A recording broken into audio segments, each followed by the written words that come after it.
नमस्कार, एक बार फिर से आप सभी का स्वागत है जेएमएस विद्यालय परिवार में। कक्षा 10th के अष्टम चैप्टर कर्मयोगी केशवानंद के बारे में हम अध्ययन करेंगे। पिछले वीडियो में हमने इस चैप्टर के सामान्य परिचय एवं कर्मयोगी केशवानंद के सामान्य जीवन परिचय के बारे में भी उनका पढ़ा था।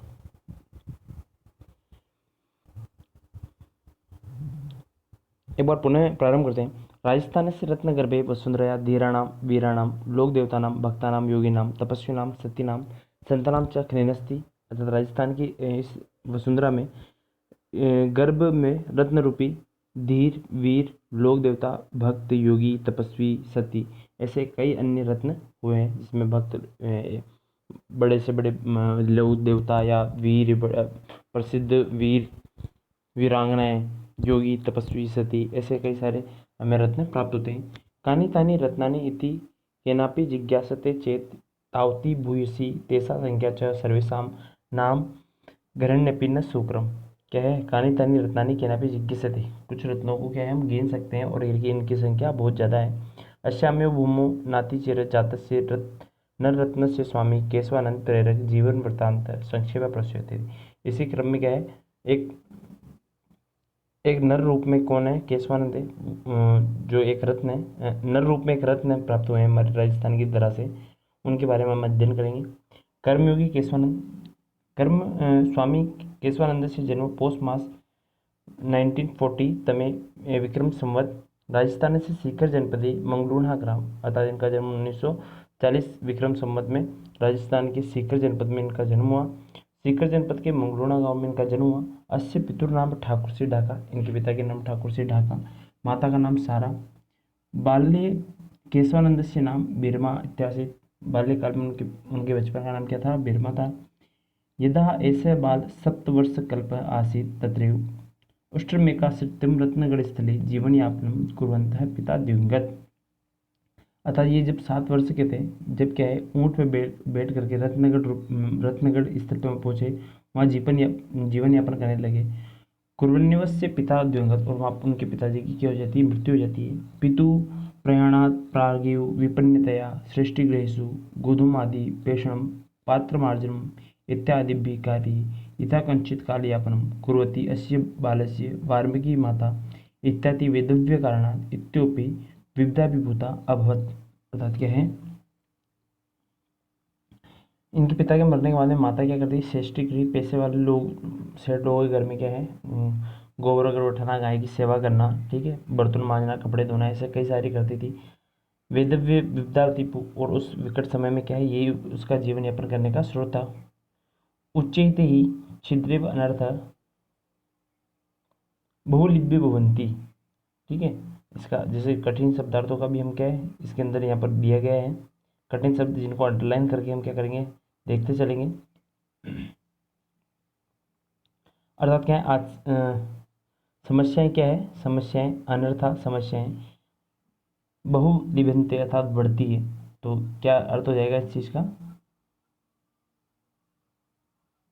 क्षुद्रे अनर्था बहुलिभन्ते, अर्थात समस्याएं छोटी छोटी होकर धीरे धीरे समस्याएं छोटी छोटी क्या है बड़ी बड़ी बन जाती है। भाई छोटी समस्याएं, कई सारी छोटी समस्याएं लगातार छोटी समस्या आती आती क्या है वो एक बड़ी समस्या में बदल जाती है। इदानीं मातु सहयोगाय बिरमा बालकेन गोचारण कार्य आरंभ, और वो अपनी माता के सहयोग से क्या है बिरमा क्या करता है बालकों के साथ में क्या करने लग जाता है? गोचरण, गायें चराने जाता है।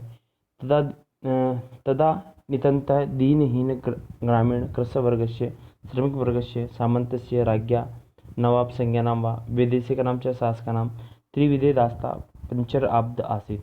अर्थात उस वक्त क्या है दीनहीन ग्रामीण कृषक वर्ग, भाई उस वक्त क्या है किसान लोग, श्रमिक लोग, मजदूर लोग, राजा नवाब, विदेशी शासकों से, इन तीनों चीज़ों से क्या, इनकी तीनों की दास्तान से क्या थे, मतलब इन्होंने अत्याचार करते उससे बंधे हुए थे। रोरो नरक प्राय तेसाम जीवन आसित, रोरो नाम का उनके जीवन में क्या है राक्षस आ गया था। मतलब रोरो मतलब करता जाएगा, रोरो नाम का एक राक्षस कहने का मतलब उनके दुख, उनके जीवन में रोना ही पूरे लोगों के जीवन में आ गया था। अय पुनः घंटस्योपरि पिटक, इस प्रकार से लग रहा था जैसे फुंसी के ऊपर फुंसी, फोड़े के ऊपर फुंसी हो जाती है ना, मतलब दुख के ऊपर दुख, कहते हैं ना गरीबी में गीला आटा होना, जिससे नुकसान हो जाता है, ठीक है, नुकसान में नुकसान होना, जिसके लिए हम क्या प्रयोग करते हैं कि गरीबी में गीला आटा होना। उस प्रकार से क्या है, परेशानी पे परेशानी आना, मतलब फुंसी पे भी और फुंसी हो जाना, फोड़े पे फुंसी हो जाना। संवर्त ये तो भयंकरो दुर्भिक्ष काल संवर्त, उस वक्त बहुत भयंकर दुर्भिक्ष भूख भूखे लोग मरने लगे, अकाल बढ़ गया। छप्पन अकाल इति कुख्यातो विक्रम संवत 1956 तमे तस्मिन् दारुणो दुर्भिक्षिके प्राणधारणमपि दुर्भाग आसीत्। अर्थात उस वक्त क्या छप्पन अकाल, पूरे देश में छप्पन अकाल पड़ा, मतलब राजस्थान इस क्षेत्र में छप्पन अकाल पड़ा, और वो कुख्यात, बहुत कोई प्रसिद्ध चीज़ होती है उसके लिए हम क्या प्रयोग करते हैं, विख्यात। और अगर जो प्रसिद्ध नहीं हो, अच्छे कार्य से नहीं हो, बुरे कार्य से क्या लोगों में चर्चित हो, उसे क्या बढ़ेंगे, कुख्यात। उस वक्त क्या है, लोगों में इस छप्पन आकार की वजह से क्या हो गया, लोग मरने लगे, भूख प्यासे तड़पने लगे।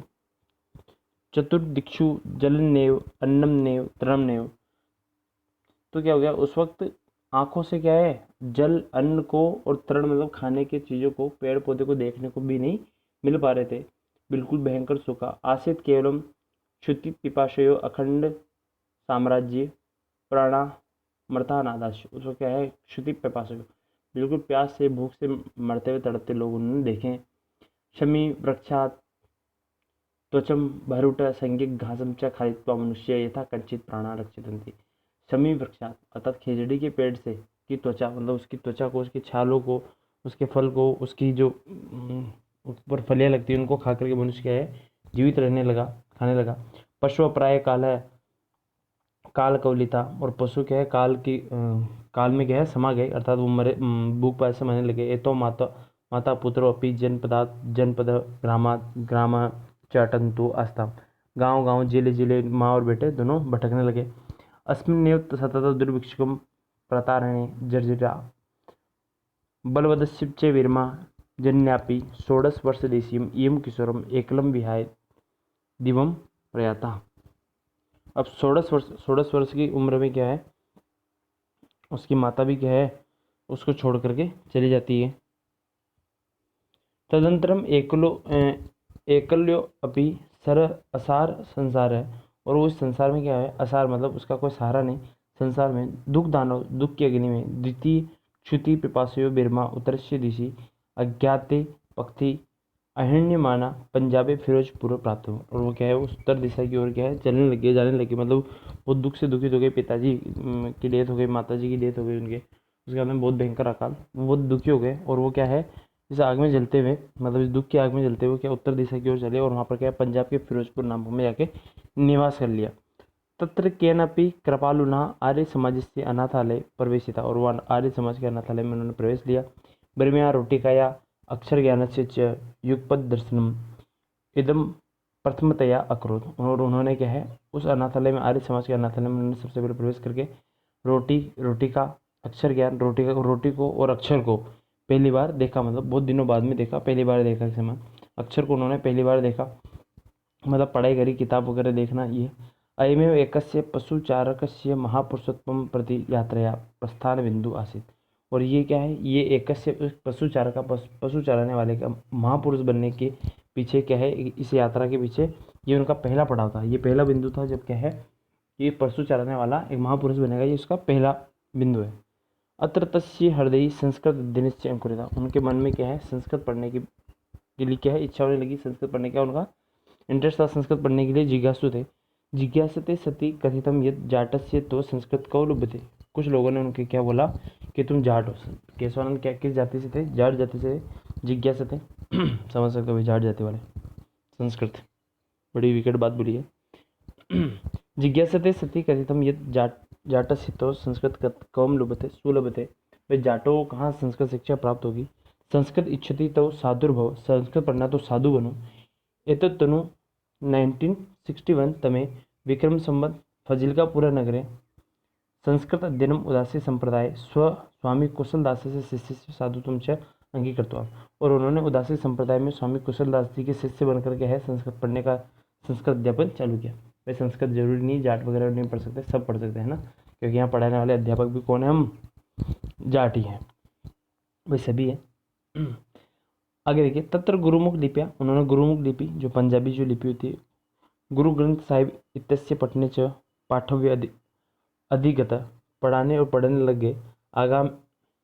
आगमनी वर्षे प्रयागे कुंभ मेला के महात्मना स्वामी केशवानंद से इति नाम प्रदत्त। और बिरमा से उनका नाम क्या है, केशवानंद कब हो जाता है, कुंभ मेले में उनका नाम, आने वाले कुंभ मेले में उनको वहाँ पर दीक्षा दी जाती है और उनका नाम स्वामी केशवानंद रखा जाता है। गुरु आज्ञा संस्कृत अध्ययन हरिद्वार अमृतसर चायुपस्थिति, और गुरु की आज्ञा से संस्कृत अध्ययन के लिए हरिद्वार से अमृतसर जाते। देशाटन कुर्वता स्वामिना नारायण तीर्थना मंदिराणां मठानां आश्रमाणां विद्यालयानां विश्वविद्यालयानां पुस्तकालयानां संग्रहालयानां वनानां पर्वतानां नदीनां ऐतिहासिक स्थलं च अध्ययनमपि कृतवान्। उन्होंने क्या है, मठों का, आश्रमों में, विद्यालयों में, विश्वविद्यालय में रह करके पूरे देशाटन करके उन्होंने घूम करके अब संस्कृत शिक्षा प्राप्त की। चलिए नेक्स्ट वीडियो में हम आगे का पढ़ेंगे। तब तक के लिए बार इसका पुनः रिवीजन भी करते रहिएगा। Thank you.